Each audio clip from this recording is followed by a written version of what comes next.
Je vous propose aujourd'hui d'éveiller votre âme d'artiste en testant une expérience pour le moins insolite, la peinture dans le noir. Venez, c'est parti.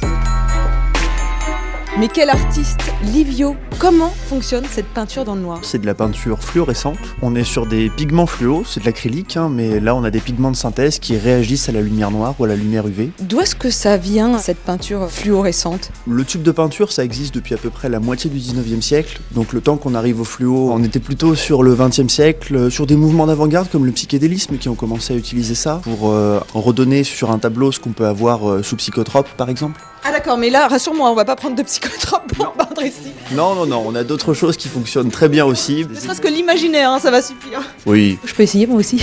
Bah oui, si tu veux. Mets-toi juste à côté de moi. Le tablier qui est juste là, c'est pour toi. Et donc il est un peu sale là, ton tablier.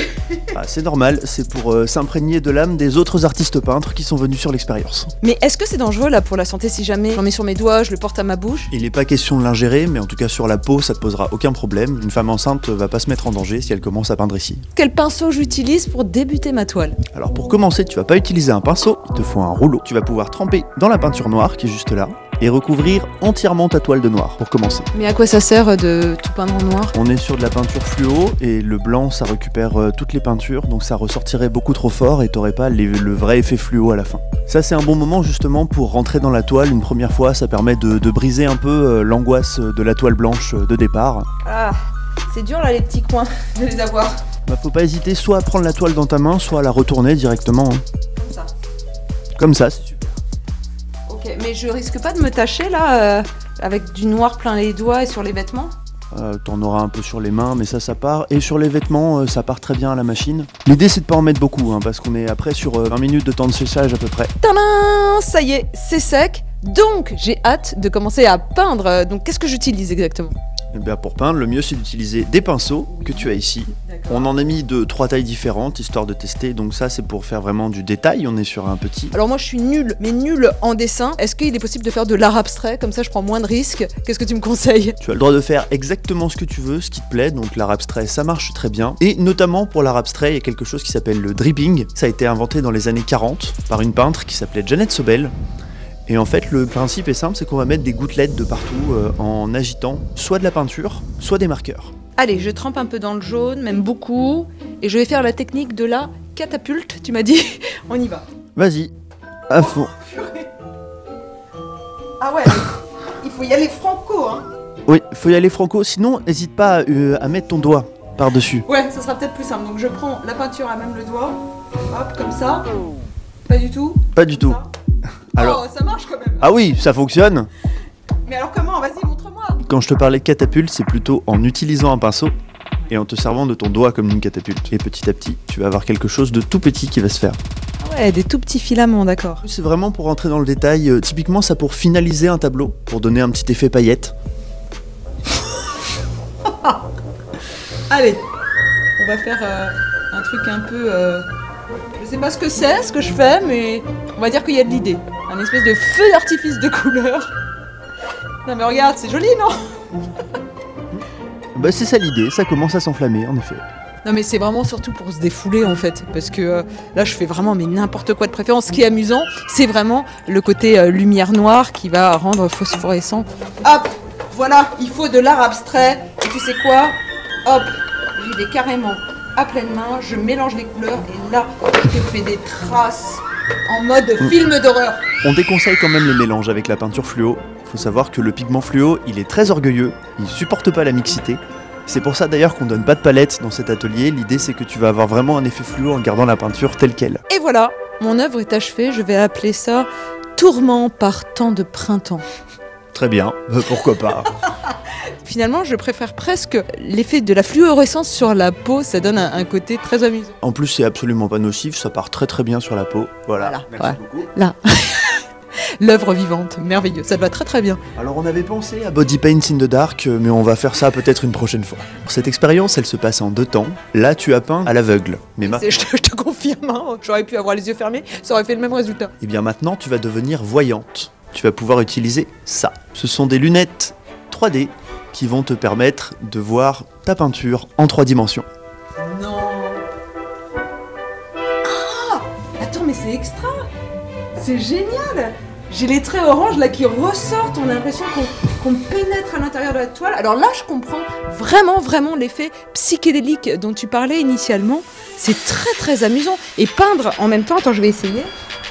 Hop. Du coup, je vois plus les pinceaux là. Attends. Ils sont juste là. Tiens, je vais essayer avec 3 pinceaux en même temps, on va voir ce que ça donne. Hop.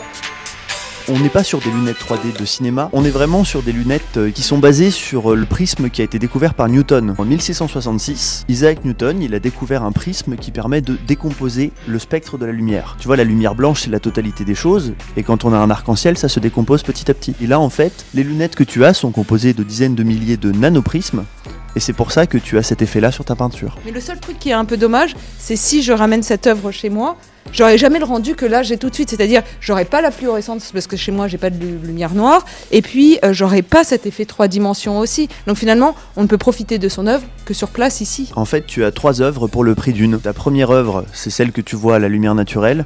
La deuxième, c'est celle que tu vois à la lumière UV. Et la troisième, c'est celle que tu vois avec des lunettes. Je trouve ça vraiment sympa. On a l'impression effectivement d'avoir plusieurs dimensions au sein même de la toile. Mais hélas, vous pouvez rien voir du tout parce que quand on filme, quand on prend en photo, on voit pas cet effet 3D. Même si je colle les lunettes sur l'objectif de ma caméra, on n'arrivera jamais à voir ça. En effet, ça marche pas avec une caméra parce qu'on a besoin des 2 yeux pour faire la focale. C'est un art qui ne se regarde qu'avec des lunettes. Et qui ne se regarde qu'ici, en vivant l'expérience de Paint in the Dark. Est-ce que tu as vu parfois des résultats assez amusants, bluffants? Alors oui, très souvent. On a de toutes sortes, de l'artiste peintre confirmé, des gens qui ont déjà fait des écoles d'art. Je me rappelle par exemple du doigt d'Adam et de Dieu, le tableau de Michel-Ange. Ouais. Un vrai niveau académique pour le coup. On en est loin là. Oui, mais l'idée c'est que les gens s'amusent. Aujourd'hui, l'art c'est avant tout le concept à côté du tableau qui est intéressant. Dans la plupart des galeries aujourd'hui, on va s'intéresser plutôt au cartel qui est à côté, le petit texte d'explication, que à la peinture en elle-même. Et là, tel que tu vois... Oui, ça rend très bien. Oui, vas-y, je t'écoute. En effet, merci beaucoup. Ce que tu peux voir, c'est que autour ici... Attention, je vais me venger, hein. Voilà. Oh non. Sans problème. Allez, hop. Mais mon maquillage, mon make-up, ça va plus. Et bah, celui-là est très bien aussi. Je trouve le jaune fluo te va à ravir. Là, les couleurs que tu as devant toi, elles sont dans l'ordre de l'étalement de leur spectre. Autrement dit, le rouge, tu vas le voir au premier plan, suivi de près par le orange, suivi de près par le jaune. Le vert, il commence déjà à s'enfoncer. Le bleu, ça s'enfonce carrément. Et le noir qui est derrière, lui, il se barre le plus loin possible parce que c'est pas une lumière. L'idée ici aujourd'hui en travaillant avec les lunettes, c'est que plutôt que d'avoir l'aspect technique de la perspective à proprement parler, n'importe qui est capable de faire de la perspective simplement en mettant des lunettes. Allez, notre toile est sèche, il est temps je crois maintenant de l'exposer, Livio. Et oui, c'est le moment vernissage de l'atelier. Après avoir peint, on va découvrir un nouveau lieu où tu vas pouvoir exposer ton œuvre pour qu'elle finisse un petit peu de sécher avant de la ramener chez toi. Et tout ça, ça se passe à l'étage, on y va.